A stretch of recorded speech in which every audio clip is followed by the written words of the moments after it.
livro, aqui é a Aradhana Devidasi, e hoje estou gravando rapidinho para a gente conversar um pouco sobre o Ekadashi. Então, provavelmente vocês que já estão acompanhando aí alguma coisa sobre a consciência de Krishna devem estar vendo no dia de hoje várias publicações sobre Ekadashi, então não comer grãos e cereais. Mas o que é isso? Por que a gente tem essa prática?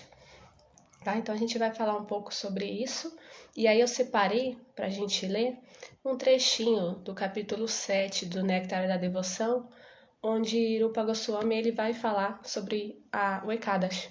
Tá? Então aqui no capítulo 7, que são as evidências referentes aos princípios do serviço devocional, ele dedica uma parte pequena, em torno aqui de algumas linhas, para falar sobre isso. Tá? Então a gente tem algumas indicações em relação a esse dia. Então, provavelmente, você que caiu aqui de paraquedas não sabe nem o que a gente está, o que é Ekadashi, né? Tá começando agora. Então, vamos lá.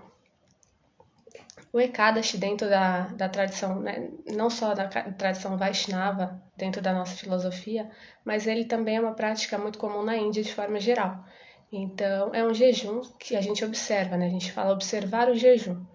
Tá? E esse jejum ele tem gradações, então são vários níveis de jejum. Em geral, vocês podem encontrar aí pela internet, né, que esse Ekadashi significa não se alimentar de nenhuma forma de grão, cereal, ou também manter um jejum completo, ou fazer um jejum com água, ou com bebidas com líquidos. Então, existem várias gradações do Ekadashi, tá? E a gente vai fazer o que é mais, que está dentro da nossa condição. Em geral, o que Srila Prabhupada recomendou para a gente, para a nossa tradição, foi não consumir grãos e cereais nesse dia, ok? Então, tem algumas histórias, né, que falam sobre o que acontece com os grãos nesse dia, com os cereais, por que a gente não consome. Então, vocês vão ver lá sobre Papa Purusha, sobre a personificação do pecado dentro dos grãos. Tá? Tem várias histórias que vão trazer aí um porquê de não consumir. Mas além dessas histórias, o que a gente observa que é o mais importante é o que a gente vai fazer no Ekadashi. Não pensar o que eu não vou fazer, o que eu não vou comer, mas o que eu vou fazer, como eu vou levar esse dia hoje. A nossa instrução que a gente tem, Srila Prabhupada, e dos devotos, é utilizar esse dia para servir o máximo possível Krishna. E servir de que forma? Eu estou em casa, eu não estou no templo, não consigo servir. Servir pensando, servir meditando, servir cantando, servir ouvindo os passatempos de Krishna. Então, tudo isso também é serviço. Então, ocupar todos os nossos sentidos nesse dia a serviço de Krishna.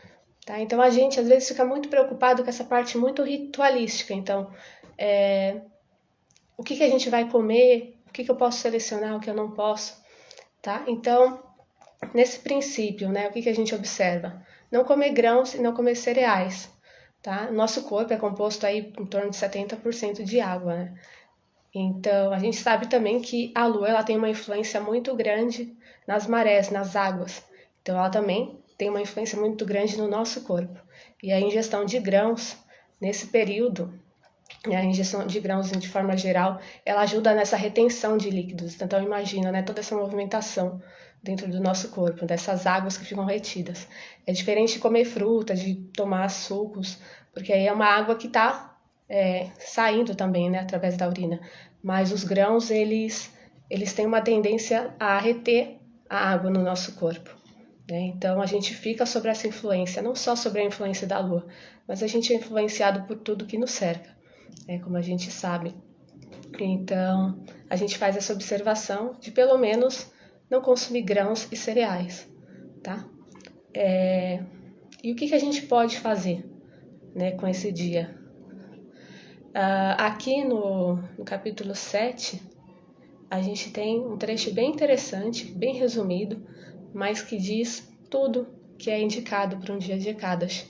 Tá? Para a gente sair dessa parte só ritualística de não fazer isso, não comer aquilo, e entrar nesse lugar de realmente fazer desse dia um dia ativo, em que a gente oferece esse dia para Krishna, na medida do possível, a gente entrar nesse humor de serviço. Então aqui a gente tem, vou ler para vocês, sobre observar jejum em Ekadashi, tá? Que é uma das indicações aí de Rupa Goswami para a gente.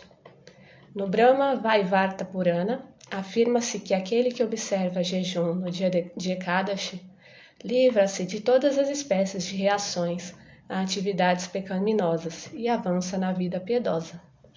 O princípio básico não é simplesmente jejuar, mas sim aumentar nossa fé e nosso amor por Govinda, ou Krishna. O verdadeiro motivo para se jejuar em Ekadashi é reduzir ao mínimo as exigências do corpo e ocupar nosso tempo no serviço ao Senhor, cantando ou executando algum serviço similar. A melhor coisa a fazer em dias de jejum é se lembrar dos passatempos de Govinda e ouvir constantemente seu santo nome. Ok? Então, aqui a gente tem uma instrução muito clara, né? O que é importante, qual que é a essência do Ekadashi.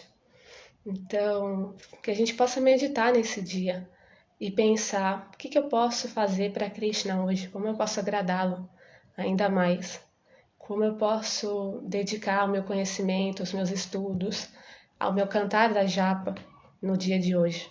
Então, aproveitar essa oportunidade para se conectar mais com Deus, né? Bom, acho que é isso que eu queria falar com vocês hoje. Era uma livezinha breve mesmo, só para a gente introduzir esse conceito, porque muitas pessoas têm dúvidas e ficam preocupadas, né, também com a questão do horário. Então, eu vou deixar na descrição aí um link, né, um aplicativo. Então, como a gente sabe que vai ser o Ekadashi, para a gente já começar a se programar para isso também é legal. Então, a gente sabe que o Ekadashi ocorre 2 vezes por mês.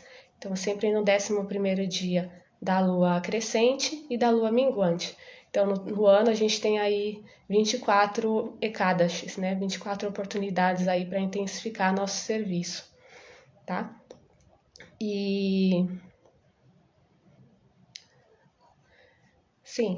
aí vou deixar esse aplicativo para quem quiser acompanhar, porque vocês recebem aí um alerta, tá? Então, quando o Ekadashi está se aproximando, a gente já consegue saber, tá? Quando ele começa e quando termina certinho, porque também tem umas questões de horários, ok?